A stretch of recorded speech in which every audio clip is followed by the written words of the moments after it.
Welcome to my channel. నేను మీ సంగీత. ఈరోజు చూపించే డిష్ రసము. అందరి ఇంట్లో రసం అవుతుంది, కానీ ఇది కొంచెం స్పెషల్గా రసము. ప్రతిరోజు ప్రతి ఇంట్లో రసం పెట్టుకుంటారు, కానీ ఇవాళ నేను మా ఇంట్లో చేసే రసం చూపిస్తున్నాను. మా తెలంగాణలో రసం లేనిది అసలు ముద్ద దిగదు. ప్రతిరోజు ఎన్ని కూరలు ఉన్నా కానీ ఒక రసం అయితే చివరికి ఉండాల్సిందే. కొద్దిగన్నా రసంతో తినకుంటే అసలు భోజనమే అవ్వదు. సో రసం చేసే విధానము డిఫరెంట్ గా ఉంటుంది. నేను ఇక్కడ చూపించేదే తెలంగాణ స్టైల్ రసము.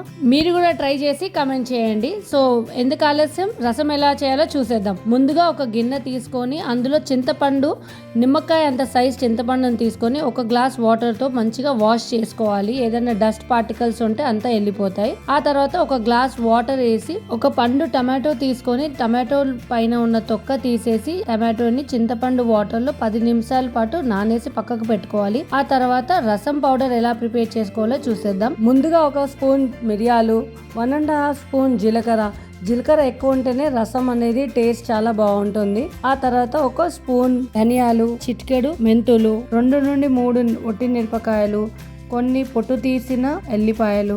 ఇక్కడ నేను చూపించే క్వాంటిటీ ఒక రోజు మటుకే. మీకు కావాలంటే స్టోర్ చేసుకొని పెట్టుకోవాలి. ఎవ్రీడే రసం పెట్టుకోవాలి అంటే అన్ని ఇంగ్రీడియంట్స్ కొద్దిగా ఎక్కువ వేసి పెట్టుకోవాలి. సో ఇక్కడ వీడియోలో చూపించిన విధంగా చూడండి, ఇంతవరకు పౌడర్ చేసి పెట్టుకోవాలి. ఇది మనం రోట్లో నూరుకున్నా బాగుంటుంది. టేస్ట్ అయితే సూపర్ ఉంటుంది. మనం వారానికి సరిపడా చేసుకుంటే మనకి పౌడర్ ని మొత్తం గ్లాస్ సీసాలో వేసి స్టోర్ చేసుకుంటే సరిపోతుంది. రోజు రసం తినాలనిపించినప్పుడు ఈ 2 స్పూన్స్ పౌడర్ తీసుకొని నెయ్యిలో కానీ నూనెలో వేయించుకొని రసం పెట్టుకుంటే సరిపోతుంది. మనం ముందుగా నానబెట్టి పెట్టుకున్న టమాటో, చింతపండుని మంచిగా చేతితోటి ఇలా నలపండి. టమాటో మొత్తము స్మాష్ అయ్యే వరకు చింతపండుతో కలిపి ఇలా నలిపి మంచిగా గుజ్జు అయ్యే వరకు చేసుకొని పక్కకు పెట్టుకోవాలి. ఆ తర్వాత ఒక గిన్నె తీసుకొని అందులో 2 టేబుల్ స్పూన్ ఆయిల్ వేసుకోవాలి.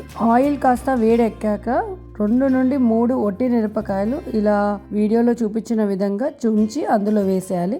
ఆ తర్వాత 2-3 కరివేపాకు రెబ్బలు కూడా వేసుకోవాలి. మనం ముందుగా చేసి పెట్టుకున్న రసం పౌడర్ ని మనం ఇందులో వేసి కొంచెం వేయించుకోవాలి. ఎందుకంటే మనం అన్ని పచ్చివే యూజ్ చేసాం కాబట్టి కొంచెం ఫ్రై అయ్యే వరకు వేయించుకోవాలి. ఆ తర్వాత కొద్దిగా పసుపు వేసుకోవాలి. ఫ్రై చేయమన్నాను అని ఫ్రై మొత్తం చేస్తే మాడిపోతుంది. మాడిపోకుండా అడుగంటకుండా చూసుకోండి. ఎందుకంటే కొంచెమైనా మాడితే మసాలా రసం టేస్ట్ అనేది చేంజ్ అయిపోతుంది. అంత టేస్ట్ ఉండదు. సో జాగ్రత్తగా కొంచెం పచ్చి వాసన పోయే వరకు మంచిగా ఫ్రై చేసుకోవాలి. ఆ తర్వాత మనం నానబెట్టుకొని మంచిగా గుజ్జు తీసుకున్న టమాటా, చింతపండు రసాన్ని ఇందులో వేసి మంచిగా మిక్స్ చేసుకోవాలి. ఆ తర్వాత టేస్ట్ కి తగ్గట్టుగా సాల్ట్ వేసుకోవాలి. రసంలో పులుపుది ఎక్కువ ఉన్నా తక్కువ ఉన్నా రసం అంత టేస్ట్ బాగుండదు. మీ పులుపు మీరు ఎంత తింటారో దాని ప్రకారంగా చూసుకొని వాటర్ యాడ్ చేసుకోవాలి. నేనైతే ఇక్కడ 2.5 గ్లాస్ వాటర్ యాడ్ చేసిన. ఎక్కువ పులుపు ఉండకూడదు, తక్కువ పులుపు ఉండకూడదు. టేస్ట్ కి తగ్గట్టుగా పులుపు ఉండాలి. అప్పుడే రసం అనేది చాలా బాగుంటుంది. సో ఇదంతా ఒక్క పొంగు వచ్చే వరకు